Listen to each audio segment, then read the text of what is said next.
Bonjour à tous et bienvenue sur la Nuit Américaine, l'émission qui vous parle et qui vous présente tous les sports US.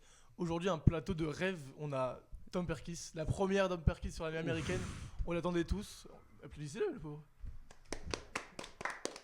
Est-ce que t'es content d'être là? Parle ici ou parle là-bas. Là. Ça te dérange pas? C'est bon, oui, on a un seul micro, du coup Nolan et Tom vont partager toute l'émission. Là en fait on voit pas, c'est important qu'on me voit. Voilà, top. Non, très heureux, très content d'être là, surtout que Léo, ça fait longtemps qu'on a prévu ça. Major League finale, c'est pour Tom, donc très heureux. Et si je peux faire un bisou à mon papa parce que c'est son anniversaire. Joyeux anniversaire, monsieur Perkis. Il a quel âge? 32 ans. Ok. Ouais, au moins. À peu près. Voilà. Mais non, ouais, voilà. Donc je suis très content d'être avec vous, surtout avec vous. En plus, nous aussi, on est très contents. Ça fait bien plaisir. Théo, Sacha, Nolan, on vous a déjà vu dans l'émission. Est-ce que vous êtes toujours content d'être là, même si la semaine de DST. Moi, je suis très content parce qu'il y a Tom. Sinon. Toi, Sacha, ça va? Moi je suis hyper content comme d'habitude. Nolan? Plus content d'avoir les DST que l'émission, mais ça va. Oh, ça en dit long. Du coup, on va commencer avec vos 4 chroniques. Après, on va passer aux questions du quiz et un petit jeu de fin d'émission pour pimenter un peu cette fin d'émission. Okay. Et on va commencer avec toi, Théo. Tu vas nous parler de l'actu NBA. Et il y a eu le début des quarts de finale de la NBA Cup. Ça a commencé cette nuit. C'est ça, mais d'abord, je vais commencer par la petite bombe de la semaine qui nous redonne le sourire à tous. Parce qu'effectivement, messieurs, après quasiment un mois sans jouer à cause d'une blessure au mollet, Victor Wembanyama pourrait bien être de retour sur les parquets très prochainement. Alors, le Français, il aurait pu être de la partie face aux Lakers pour la suite des quarts de finale de la NBA Cup ce soir. Mais les Spurs, ils préfèrent quand même rester vigilants avec leur pivot. Alors, Wemby ne devrait pas jouer ce soir, mais son retour se rapproche très fortement. Ça, on est content de voir ça. Mais ce soir, ça a été annoncé, il ne jouera pas pour les quarts de finale de la NBA Cup. Mais en attendant, on a eu les premiers quarts de finale, c'est de l'Est. On a eu droit à un derby floridien de folie. Et un X-Raptors aussi, raconte-nous tout ça. C'est ça, la nuit dernière, les quarts de finale de la NBA Cup 2025 ont débuté et autant vous dire qu'on entre enfin dans le vif du sujet. Il reste désormais 8 équipes pour 4 affiches et un seul objectif pour tous, décrocher un ticket pour Las Vegas où se dérouleront les demi-finales dans quelques jours. Alors le premier quart de finale, il s'est joué cette nuit, tu l'as dit Léo. Il opposait les Knicks aux Raptors et ce sont les New Yorkais qui se sont imposés 117-101. Évidemment, c'est Jalen Brunson, qui d'autre, qui a porté son équipe avec 35 points et 68% de réussite au shoot. Ils participeront donc à leur première demi-finale de NBA Cup de l'histoire, quelques mois après leur demi-finale de play-off la saison passée. L'autre quart de finale qui a eu lieu cette nuit, il s'est joué entre Orlando et Miami. Et c'est le Magic qui s'est qualifié après une victoire 117-108. Alors, comme pour Brunson, c'est Desmond Bane qui a porté son équipe avec 37 points cette fois. Le Heat est donc éliminé et le Magic retrouvera les Knicks à Las Vegas pour la première demi-finale. Je suis trop heureux là, gros. C'est vraiment là, c'est super lourd. Je suis en mode la nuit NBA. Tu vois ou pas? J'ai des stats dans les yeux de malade. C'est la chronique. C'est la nuit NBA, mec. Mais c'est énorme. C'est dans la vraie vie. J'ai genre. repris le même On peut texte. faire une photo après, on peut pas? Ouais, si on peut. Ouais, après l'émission. Après l'émission. Mais vite fait quoi. Ouais. Du coup, merci pour ce résumé des deux premiers quarts de finale. On va passer aux deux quarts de finale qui se passent à l'Ouest. C'est ça. Alors à l'Ouest, on a le droit à un petit choc entre OKC et Phoenix. Le Thunder, on le sait, ils sont tout simplement impressionnants depuis le début de la saison. On va pas énumérer toutes leurs qualités car à force on les connaît. Mais en gros, OKC, c'est une attaque fluide, une défense étouffante et un collectif jeune mais déjà très mature. De son côté, Phoenix arrive pour prendre sa revanche après une courte défaite 123-119. C'est une des seules équipes qui a réussi un peu à embêter OKC dans ce début de saison. Donc, personne ne les embête, ils sont imbattables en fait. Oui, mais ça s'est joué à 4 Ouais. points alors que OKC, normalement, c'est très fort. Donc on le sait, les Suns, ils ont les armes offensives pour peut-être surprendre leur adversaire, même si tu l'as dit, ça va pas être facile. Sur un match, tout est possible. Voilà, mais il faudra être parfait pour espérer battre le Thunder qui semble imbattable à l'heure actuelle. Le dernier quart, et peut-être celui qu'on attend le plus, c'est les Lakers contre les Spurs. Alors les Lakers sont dans une bonne dynamique avec une attaque agressive et un groupe qui semble de plus en plus cohérent. Mais la grande question, c'est ce qui se passe en face. Comme je vous l'ai dit tout à l'heure, San Antonio fera sans Victor Wembanyama pour ce match malheureusement. Mais le Français pourrait bien être de la partie en cas de qualification pour les demi-finales. Et ça, forcément, ça change tout. On le sait, Wemby, c'est un joueur capable à lui seul de modifier une stratégie, un rythme et même le scénario d'une rencontre. Alors pour les équipes déjà qualifiées et celles qui joueront ce soir, l'enjeu est clair. La NBA Cup, c'est plus un simple bonus dans la saison. C'est devenu un vrai test, une façon de prendre la confiance, de s'affirmer ou de faire exploser un outsider, comme tu l'as dit Léo, sur un match. Et dans un format où une seule soirée peut tout faire basculer, chaque possession comptera. On le sait, la saison régulière, c'est un marathon, mais la NBA Cup, elle, c'est un sprint. Un sprint que chaque équipe pourrait et voudrait bien remporter. Ouais, la NBA Cup, ça a été introduit il y a 2 ans, si je dis pas de bêtises. Et ça permettait de mettre un enjeu en décembre, ou alors qu'il n'y avait rien du tout à part le Christmas Day, enfin c'est un jour dans le mois. Et du coup, avant, il y avait le début de Opening Night, tout le monde était à fond, et il y avait un trou jusqu'au février pour le All-Star Game.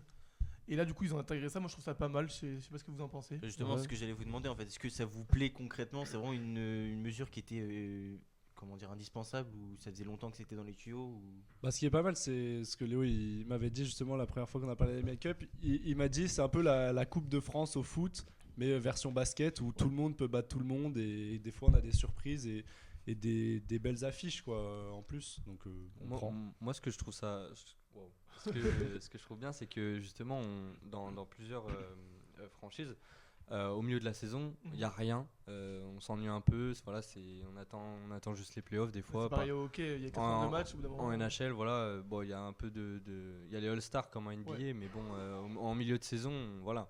Je le dis un peu cru, mais on se fait un peu chier quoi. Et je trouve ça bien justement de ramener ce genre de compétition en milieu de saison. Toi, Nolan, t'en penses quoi? Après, c'était indispensable d'améliorer le trou qu'il y a dans la saison régulière et qu'il y a toujours un petit peu au début de l'année civile.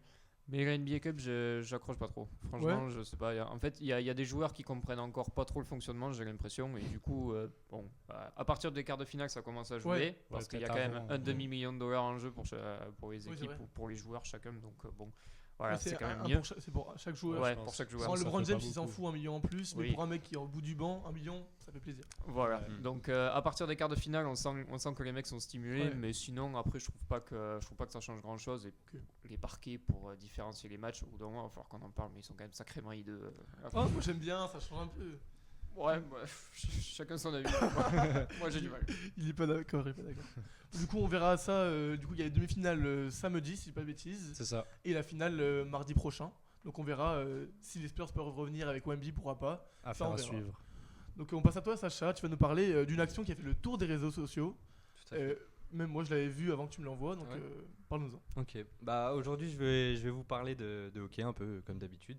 Mais ce qui n'est pas habituel, par contre, c'est ce geste qu'Alexandre Texier nous a lâché le week-end dernier.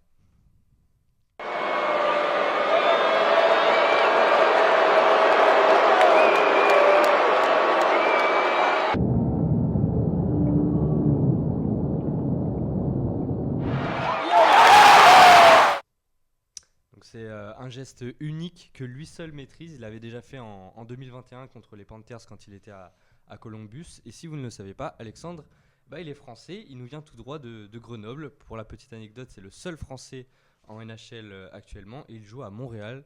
Assez fou quand on sait que Montréal, c'est la seule équipe francophone de la NHL.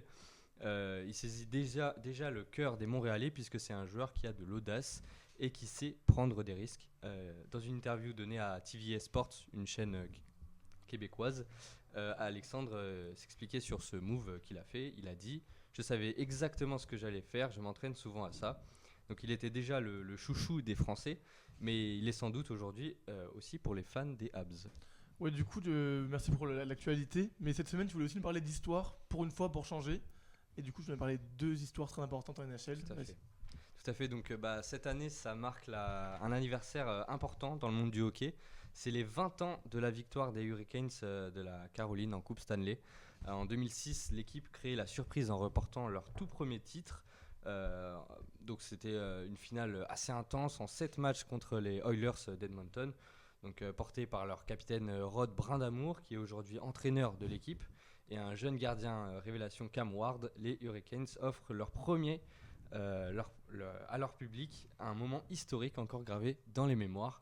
Donc 20 ans plus tard, cette conquête reste l'un des plus grands symboles d'un renouveau de la NHL après le lockout et un souvenir marquant toute une génération de fans.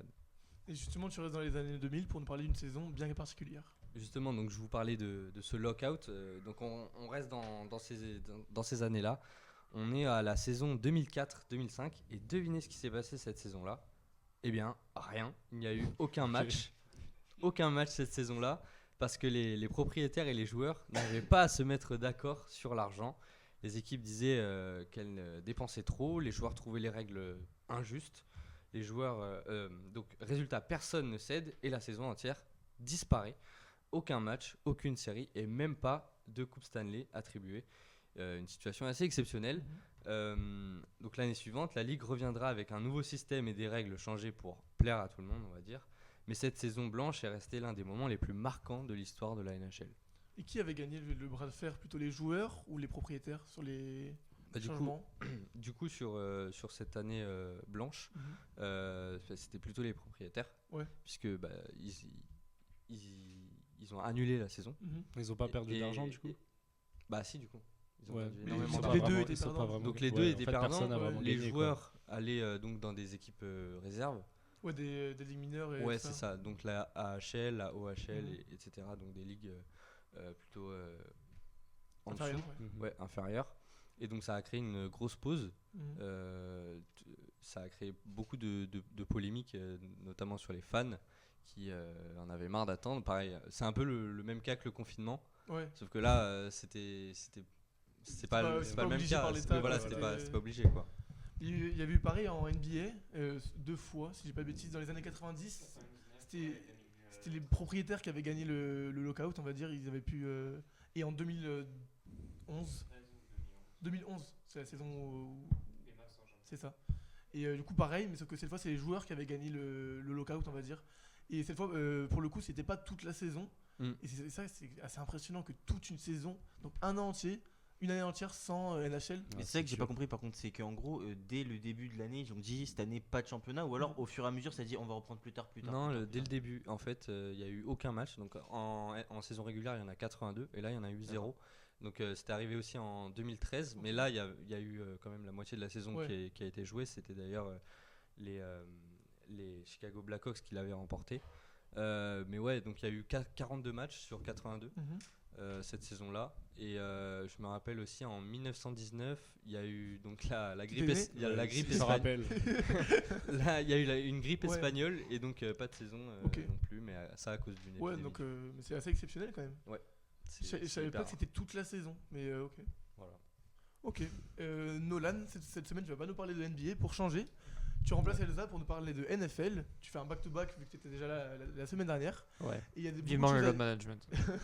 Il y a beaucoup de choses à dire sur cette saison de la NFL parce qu'on a beaucoup avancé déjà. Ouais, on a beaucoup avancé puisqu'on a passé la mi-saison. Donc je pense que maintenant il y a des choses qu'on peut se dire franchement. À commencer par les Eagles qui jouaient dans la nuit de lundi à mardi et qui ont perdu une nouvelle fois. C'est pas si rare cette saison. Ils sont inclinés 22-19 face aux Chargers. Alors jusqu'à présent, on s'attendait à dire ils sont champions en titre, ils ont Saquon Barkley, quand même, ça devrait le faire. Mais en fait, ça ne le fait toujours pas. On a passé la mi-saison et en termes d'attaque, Philadelphie fonce dans le mur match après match. Et je ne veux pas nous jeter de laurier, mais sur la nuit NFL, sur la preview TikTok, on avait dit attention au changement de coordinateur défensif et offensif. C'est vrai. C'était une des premières vidéos en plus, si je dis pas de bêtises. Une des premières vidéos, oui. Visionnaire finalement. Mais en fait, visionnaire, c'était pas trop compliqué puisqu'en 2023, il s'était passé la même chose. Ils avaient été au Super Bowl, ils avaient changé les deux coordinateurs et la saison 2024 avait été un cataclysme. Et bien là, c'est pareil. Oui, sans cette info-là, ça peut être un peu bizarre pour les gens. Ils se disent, ils sont champions en titre, ils ont battu l'équipe qui dominait les dernières saisons. Et si on n'a pas cette information-là, on se dit c'est trop bizarre que le champion en titre n'arrive pas à enchaîner. Ouais, voilà. Du coup, si on n'a pas l'information, déjà on se pose la question. Mais après, quand on regarde les matchs, on voit qu'il y a quelque chose qui ne va pas. Parce que Saquon Barkley, qui est quand même peut-être le meilleur attaquant du monde, il touche plus un ballon. Il est passé de 22 drives tentés par match à 16. Donc ça fait quand même une baisse drastique. On ne désigne plus de jeu pour lui.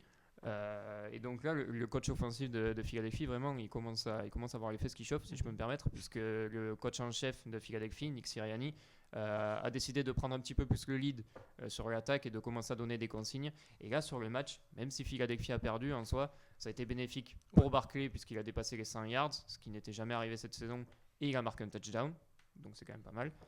Par contre, pour Jalen Hurts, qui est plus un coureur qu'un passeur comme quarterback, ça a été un petit peu plus problématique puisqu'il s'est fait intercepter 4 fois. Donc voilà, il y a encore des détails à peaufiner, mais c'est déjà pas mal. C'est une petite amélioration pour Philadelphie. Justement, j'en parlais, les Chiefs, c'est peut-être pire que ça. Ben ouais, on va continuer avec les prétendants du Super Bowl 2025. Et ouais, Kansas City, c'est un petit peu la galère. C'est même désastreux puisqu'ils ont perdu face aux Texans 20-10.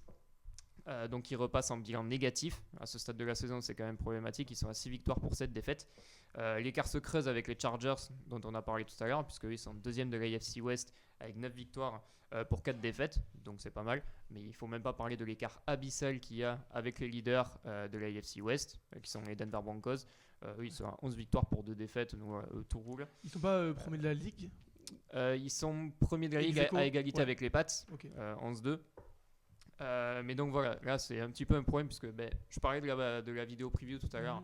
Mais on peut y revenir dessus puisqu'on avait évoqué la protection de... Doublement visionnaire. Ouais, non, pas visionnaire pour le coup. On avait dit que la protection de quarterback avait été renforcée puisque ça avait été le principal problème pour Kansas City la saison dernière. Mais ça marche toujours pas. Patrick Mahomes, il se fait attaquer de tous les côtés. Mahomes lui-même n'est peut-être pas à son meilleur niveau. Il avait plutôt bien démarré la saison, mais là ça commence à être compliqué. L'attaque a récupéré tous ses blessés, donc on pourrait se dire c'est cool, Kansas City va à nouveau rouler sur tout le monde, mais c'est toujours pas le cas. Alors l'attaque va mieux, mais la défense va moins bien en fait. Dans les matchs face aux petits adversaires, ça va. Ils ont limité les Commanders à 7 points, les Giants à 9 points. Voilà, c'est pas mal. Les Raiders, ils leur ont collé 31-0. Par contre, face aux grosses équipes, face à Buffalo par exemple, même Denver qui n'est pas réputé pour son attaque, là la défense a complètement craqué. Chaque fois ils ont dépassé les 20 points encaissés, même Buffalo 30 je crois. Et face à Houston qui n'est pas une énorme attaque, bien loin de là, mais ils en prennent encore 20. Et donc là, ça commence à se sentir un petit peu grossi pour Kansas City puisque les chances de playoff sont estimées à 17% par les Athletic. Donc c'est impossible on va dire, surtout que les Chargers sont bien lancés et Denver tu les arrêteras plus, c'est terminé. Donc ça ferait quand même un petit peu tâche je trouve dans la carrière d'Andy Reid et de Patrick Mahomes de ne pas aller en playoff quand même. Surtout que sur le début de carrière, il avait toujours été, quand il était titulaire, en finale de conf. Mais là, ça faisait 10 ans de suite que Kansas City avait remporté sa division. Ouais. Donc là, ce sera une première cette année depuis 10 ans pour Kansas City. Ok. Tu vas terminer avec la NFC Nord. Je vais pas essayer de dire Nord parce que je vais pas y arriver. Où c'est toujours très indécis. Ouais, il y a quand même toujours un énorme suspense dans la NFC Nord. Puisque le leader depuis lundi, c'est Green Bay. Ils ont battu Chicago dimanche ce soir. Ils sont désormais à 9 victoires. Et est-ce que vous savez à combien de victoires est le troisième de la division ? Moi, j'ai lu ta chronique, du coup, je sais. Ouais. Essayez de deviner un chiffre. Déjà, c'est un chiffre, c'est pas un nombre. Donc, c'est un bel indice. Bah oui. Déjà. Oui. Mais c'est tout.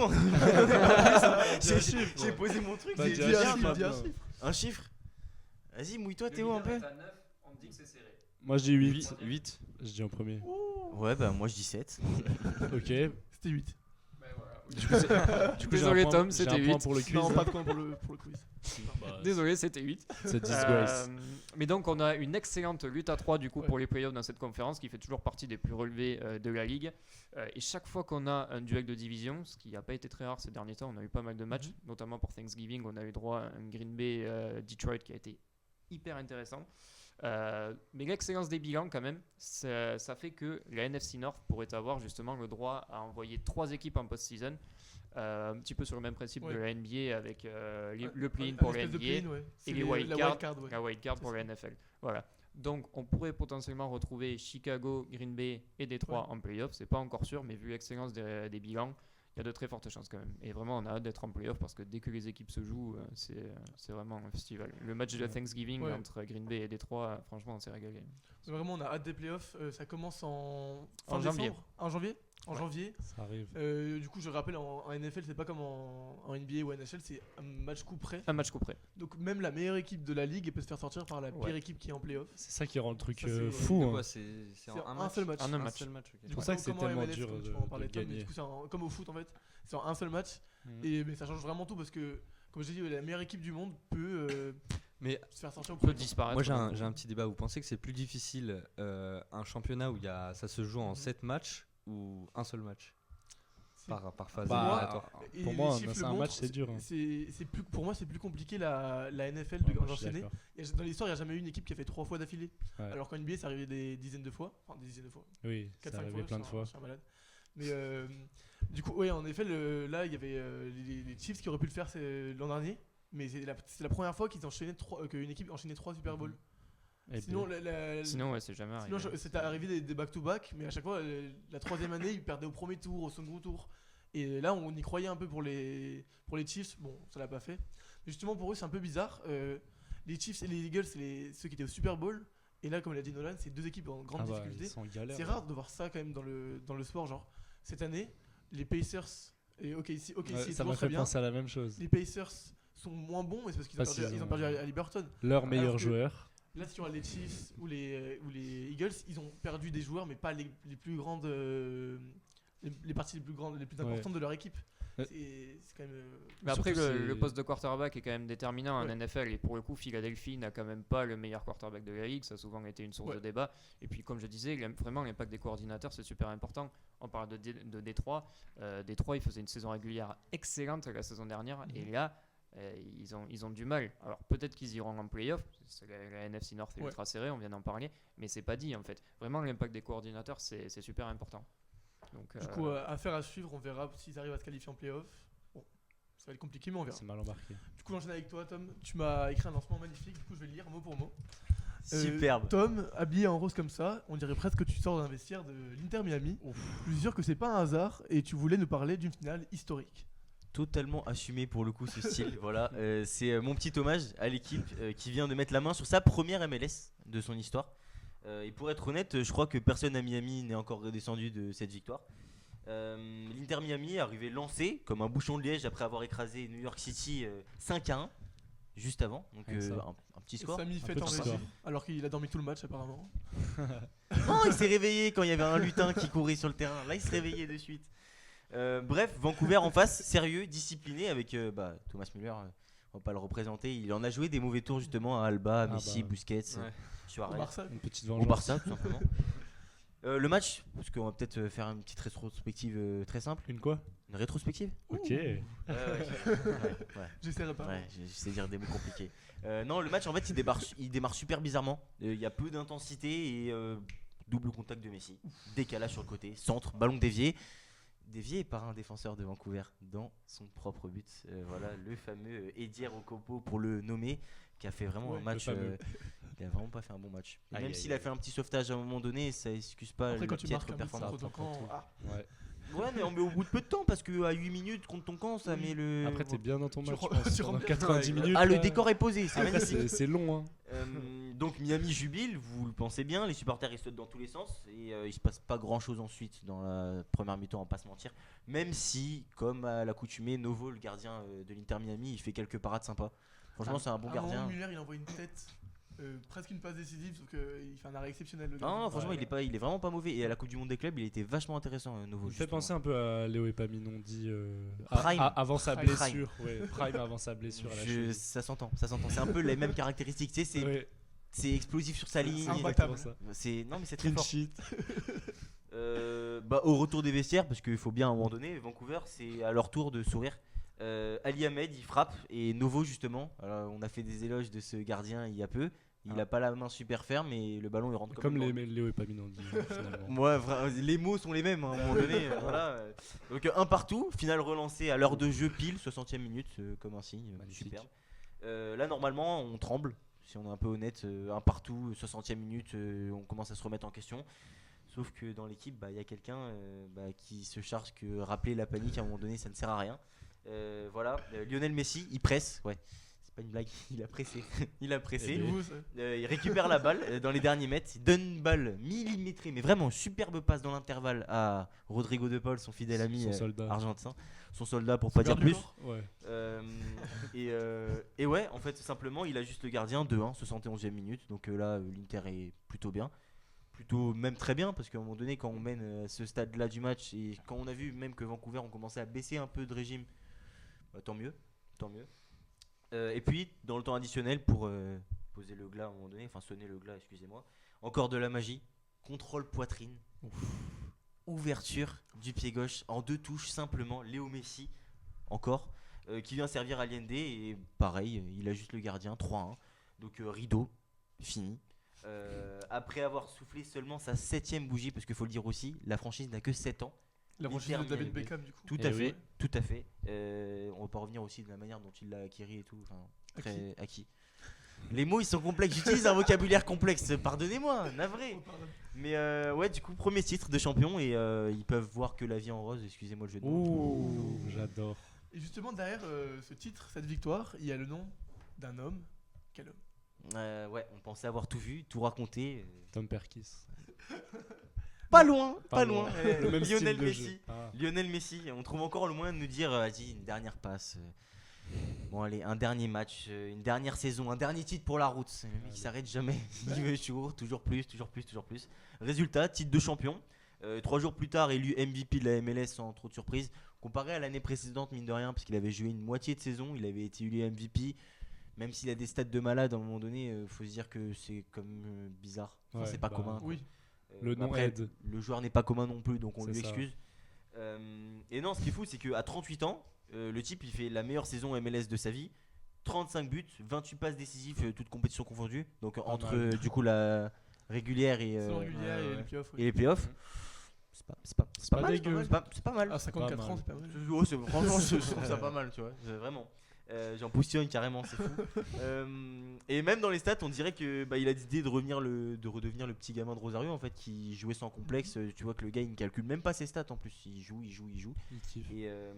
Et non, détail incroyable, il devient seulement le 2e joueur de l'histoire de la Major League à en fait être titré 2 fois en MLS. Et d'affilée en plus. D'affilée, c'est dingue. Enfin, franchement, c'est dingue. Et non, en fait, pas de match en soi, dans le sens où on se dit que Messi, vas-y, c'est le meilleur joueur de l'histoire de ce sport, ça y a pas trop de débat en vrai. Le seul truc, c'est que concrètement, est-ce que ce titre de Major League sur la planète foot, Ouais. est-ce que ça a vraiment, je sais pas, ça va contribuer? Est-ce qu'on va se souvenir que Messi il a gagné une MLS ou est-ce que ce sera un plus Justement, moi, dès que. Là, tu as parlé du meilleur joueur du monde, forcément, le débat c'est avec CR7. Et on sait que dès qu'un des deux accomplit quelque chose, ça relance tout de suite le débat. Ouais. Et là, pour le coup, moi, je vais pas vous mentir, je suis team Ronaldo. Mais ce qu'il faut reconnaître, c'est que Messi, il est allé aux États-Unis. En 2 ans, il prend son titre. Alors que Ronaldo, ça fait 3 ans qu'il est en Arabie Saoudite. Alors pour moi, l'Arabie Saoudite, c'est plus dur que la MLS, clairement. Et pour gagner l'équivalent des playoffs, Ouais. du coup, faut y aller. Mais ce qu'on peut pas enlever à Messi, c'est que lui, il a réussi à prendre son titre et que Ronaldo, il y arrive toujours pas. Non, mais encore une fois, le but c'est pas tant de dire que Ronaldo Oui, oui. Messi les comparer pour de la MLS et de la Voilà, mais Saudi pour Pro League, dire c'est pas le. la valeur du titre, évidemment, c'est pas une Coupe du Non. Monde, mais lui, il a Ouais. réussi là où Ronaldo a pas réussi en fin de carrière. en Je tout pense cas. qu'on le citera si on parle de la carrière de Messi, on dira il a été aux États-Unis, il a encore gagné, mais c'est pas le truc où tu te dis. Oui, Tu fais un débat, tu ouais, dis pas c'est ça, c'est il a vraiment- gagné la MLS. c'est Non, vraiment l'argument qu'il n'y a plus rien. Non, voilà, c'est beau pour lui, il finit sa carrière dans un endroit où il a gagné, et comme il a toujours gagné, mais c'est pas. Ça définit pas sa carrière non plus. Oui, non. Mais en on bleu, va pas là, ce s'attarder qui sur est ça. fort comparé à d'autres saisons en soi, c'est que moi, ce que je note vraiment avec le jeu de Messi en MLS, Mhm. c'est que si le gars n'est pas noté sur but ou passe décisive, c'est lui l'avant-dernière passe, tu vois. Ouais. Il Ouais. est toujours dans le cœur de l'action, c'est assez dingue. Et surtout que, en fait, on se rend pas compte comme ça, mais un coup d'œil, un geste, une feinte de corps ou même un court déplacement dans l'axe, en fait, ça va influencer tout le jeu. Oui. Et à chaque fois, c'est lui qui est à l'origine de l'action. Ça fait peur limite. On se dit que bon, faut arrêter. On mais- s'est habitué fais carrément. une petite pause, tu vois. On s'est habitué. Au Barça, quand même, il avait besoin de peu de touches de balle pour impacter le jeu. Et là, en fait, en MLS, vu que le niveau il est encore plus bas, Ouais. C'est ça. Il se Mais balade même encore s'il plus. vieillit, C'est ça. ouais. En fait, ça compense l'âge et le niveau. C'est ça, c'est ça. Ça égalise. Non, mais je trouve ça très beau, je sais pas ce que t'en penses, Sacha. Qui gagne Non, moi, dans une dernière saison, même s'il va aux États-Unis. Moi, j'ai jamais été vraiment pour Ronaldo ou pour Messi. J'aime juste les deux joueurs. Voilà. Je trouve ça assez exceptionnel d'avoir vécu ça. D'avoir eu 2 joueurs, c'est limite des aliens. Ouais, c'est voilà. une génération. Je trouve qu'on a bien profité avec ces deux monstres. Et on continue encore de profiter. Messi et Ronaldo vont peut-être faire la Coupe du Monde. Oui, Ah je ouais. pense. Il n'y a pas de Oui, oui. blessure, on l'espère. Ce genre c'est de sûr. tableau, il y a peut-être un Argentine-Portugal. En quart, je crois, ouais, c'est ça. Ça, Ouais. ça serait magnifique. Ça, on verra dans. Ce serait la plus Dans belle ce- chose. Imagine la photo, mec. Imagine la photo. Ronaldo, Messi qui C'est- serre la c'est ce main. qu'on veut du- tous voir, je À pense. ce rond 52 ans. central. Les mecs, c'est la fin de carrière. Tu C'est dis énorme. plus jamais ils vont jouer. Non, ils Et vont là, encore. un vieux ça 0-0. va. Un peu triste pour Muller quand même. Moi, j'aurais kiffé qu'il joue un Et un dernier mauvais tour, tu sais, pour la non, route. mais vraiment. Tu sais, il mais- terrorise le Ouais, Barça ça pendant aurait été 20 beau, ans. Mais et si là, ce n'est du encore. coup la tête dont tu as fait mention Léo tout à l'heure, Ouais. en vrai, il On n'a l'a pas pas vu. été si influent que ça. Alors Ouais, que bah, Müller, c'est vraiment, c'est l'antagoniste pur des Busquets, des Messi, des Suarez, etc. Ah, tu vois. c'est leur Enfin, daron. mais au global, ouais, un match peu intense à la base, c'est ça qui m'a un peu chagriné. Et heureusement que Messi est là parce que en fait, on a connu des finales de MLS bien plus flamboyantes que ça, tu vois. Mais comme souvent, t'as regardé le match pour Messi en fait. C'est ça. Peut-être. Peut-être, il y a des joueurs comme ça. Peut-être. Bon, on espère les voir contre à la Coupe du Monde. C'est dans 6 mois, on attend C'est ça ça. avec impatience. On a tous hâte. Et c'est aux États-Unis, du coup je fais le lien avec l'émission. Ouf, Gamberge. Du coup, on va tout de suite passer au quiz. Regarde pas, Tom. Je regarde pas. On va commencer. Allez. Non mais attends, parce qu'on a qu'un micro nous avec Nolan, on va se. Serrez-vous. C'est pas notre Serrez-vous, problème. bah, c'est c'est pas notre encore pire, problème. tu veux quoi? On se. Voilà, Serrez-vous, on se galoche devant tout le monde. Du coup, on va commencer avec la question NBA. Depuis le début de la saison, combien de joueurs ont atteint la barre des 50 points? Non, Deux. excusez-moi, combien de fois un joueur a atteint la barre des 50 points? Parce Deux. que SGL a fait 2 fois. 8 fois 2, 8 fois. Je sais pas, j'ai Et c'est dit. exactement ça. C'est vrai. C'est exactement ça. Ouais, j'ai même pas eu le temps. Mais ouais, on est trop vite avec Bravo Sacha. Sacha, Ah un non. point sur la question Il a NBA. dit 2 lui. J'ai dit- Enlevez je le- pense que ah, t'as mais lu la rends le question, micro à mais Nolan, c'est pas hein, grave. Tom. Non, vraiment, bah en fait j'ai dit 8 comme le truc de tout à l'heure que j'ai dit au pif en fait. Non, tu savais. Ouais, Il va dire 8 à chaque réponse. On va lui demander ses notes de partiel, il va dire 8 aussi, c'est n'importe quoi. Du coup, 1-0 pour Sacha. On passe à la question NHL. Il va peut-être enchaîner. Ouf. Nathan McKinnon est en tête. Il est le meilleur marqueur de NHL cette année. Et combien de fois il a-t-il marqué en 8. 24 et il est premier dans le classement des buteurs. 24. Il est premier au classement Voilà. des buteurs. Ouais, avec il l'a dit dans la 51. question, ça. c'est Sacha 2-0. Mais bon. Ok. Il y a un peu d'aide là-bas là. Je réveillez-vous. suis pas aigri. Du coup, on va passer à la question NFL. Regarde toujours pas. Ah, vraiment, je suis les boules de Noël. Cette, Ok, C'est ok. c'est le seul truc que j'ai vu là. cette saison, le Super Bowl se déroulera à Santa Clara, en Californie, pour être précis. On savait, y a pas besoin de le préciser, vraiment, on savait. Hein. Il sera le 9 février 2026. Et ça sera le combienième Super Bowl de l'histoire? 59, 61. 61. Je sais pas, 62. Bah lui il a dit. C'est pas le 60ème tout pile là? C'est le 60ème tout pile. Bravo C'est Tom. une blague. Bravo Tom. Oh non. C'est une Ça blague. fait 2-1. Tom a un point sur le quiz, c'est énorme. Et là, ça va Non, aller mais parce très. que premier degré, j'y ai pensé l'an dernier. Ouais. Je crois qu'il y avait écrit 59. Je dis l'année prochaine c'est 60ème. La nuit américaine, je vais en parler. Genre. Bam. Moi je pensais que c'était 60. Petit pub. Ferru. Ouais, faut bien. La dernière question, ça va aller très vite si vous avez écouté la chronique de Tom parce qu'il m'a niqué une question en fait. Parce Aïe, que aïe, aïe, il aïe, a juste aïe. spoil. Du coup, Messi a gagné le titre de MVP cette année. Qui a gagné en 2024? Mais si. Léo Messi. Oui. Théo a été le plus rapide, ça fait 1 point pour Théo, 2, 2, 1, 1. Messi. 0. C'est Et dur on que va- je comprenne la question. Il connaît pas les sports américains. On va finir par un petit jeu. Le jeu vaut 2 points. Du coup, Celui toi qui tu gagne. peux égaliser et vous partagerez la victoire. Sinon, celui qui gagne a tout gagné. Voilà. Ouh. Le jeu c'est simple, c'est un survivant comme sur l'équipe, je sais pas si vous voyez. Oui. Du coup, je dis une catégorie, et chacun à votre tour, vous dites La muerta le- subite. le nom. Du coup, En il faut gros. dire le nom d'un Français, enfin des Français qui ont joué en MLS. Je suis trop fort. Je suis trop On fort. va commencer Ok. avec Théo. Hugo Loris. Non. Giroud. Oh, Olivier Giroud, oui. À toi. À moi C'est très dur, hein. Moi j'en ai vécu 8 sur. Il y en a Blaise Matuidi. Monsieur Oui. Blaise Matuidi. 0. Nolan 0 points sur un quiz de la nuit américaine, c'est une première. Il faut plus l'inviter, il connaît pas les sports américains celui-là. 0. Ok, bah Nolan éliminé, on passe à toi Théo. À la À la 1, team main call. à la 2. Je peux, genre, à la 3, tu sais, on ne genre bouge Griezmann plus. dans C'est quelques fini, t'as années. perdu. Non. On peut pas. Non. T'as pas Euh, Fais un guess. Koscielny. Non. Ah non. J'ai tenté, hein, je sais pas. Sacha, c'est à toi. C'est foutu là. Et il va gagner alors qu'il en a il en a que un, c'est une. Ah. Je sais pas. Kanté, j'en sais rien. Non, toujours pas. Tom, pour valider ta victoire, dis-nous un nom. En fait, lui, il est pour Tottenham, donc j'ai envie de mettre un gunner juste pour lui faire plaisir. Je vais dire Thierry Henry. Il a joué à Oh, New le York, débile. au New York Red Bulls. Voilà. Bravo Tom, On tu est gagnes le quiz. nul. Ouais. Tom a gagné le quiz, Ouais. on n'en revient pas. Ouais. Oh la fraude. Sinon, continuez à nous suivre sur les réseaux sociaux. On est plus de 9000 en tout là. Ouh. C'est Ça en moins grimpe, d'un ça an, on est très grimpe. content de ça. Ça Du grimpe. coup, on vous revoit à la rentrée. Je sais pas quand on vous revoit, mais déjà, bonne année. Joyeux Noël d'abord. Ok. Et à très vite.